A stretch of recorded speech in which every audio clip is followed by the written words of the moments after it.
Well, for this last lesson of this week, we get to take a look today at some of the bright lights in these first type of colonies before we look at the settlement colonies next week.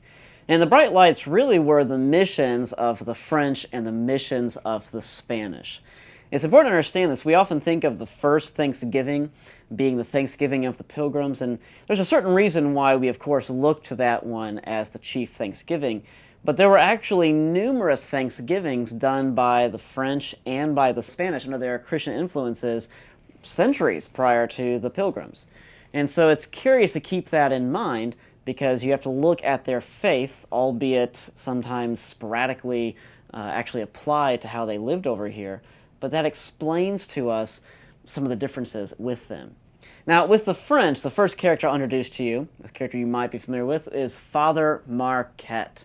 And Father Marquette founded missions at places like Sault Ste. Marie, which is up there, actually straddles Canada and Michigan. And he also, along with his fellow traveler, Juliette, was able to travel and set up a trading post, or essentially a mission post, at places like Chicago.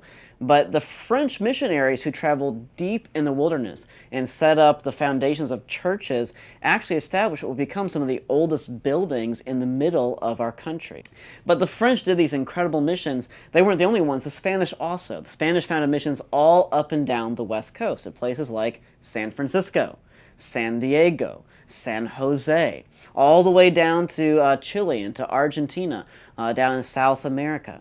And these various coastal missions, or missions that sometimes went a little bit inland, always had a certain model. They always had essentially a quadrangle, which was kind of like a square-type structure that was made up of buildings all the way around, usually a central garden.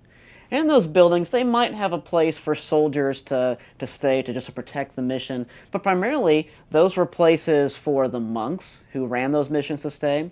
They were places for the poor in the area to come in and stay. They were places for libraries, places to teach music, and things of that nature. In fact, there's a great old movie called The Mission, which shows how the Spanish missionaries often taught classical music to the natives so they could actually sing various forms of worship. And so this kind of vision didn't just come out of nowhere. It took an incredible amount of guts, an incredible amount of stamina on the part of these French and Spanish missionaries to do in the first place. What's incredible, too, is that the Spanish missionaries were the first ones to bring in the printing press. They were the first ones to actually bring in something that could reproduce things like Bibles, reproduce things like hymnals in the New World, and they actually taught the natives how to read. It's interesting, too.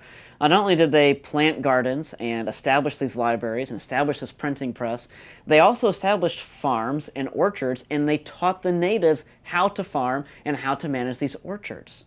In fact, the Spanish vineyards that were founded by these missions of their grapes all up and down Chile are some of the oldest vineyards we have in the world. And it's interesting, what happened years ago was several of the grapes throughout Europe's old vineyards were affected by a disease. And so they needed some new root that hadn't been affected by these, and so they had to turn to Chile and these old Spanish mission vineyards to actually get those grapes or get those roots so they could somehow repair their vineyards, which they did.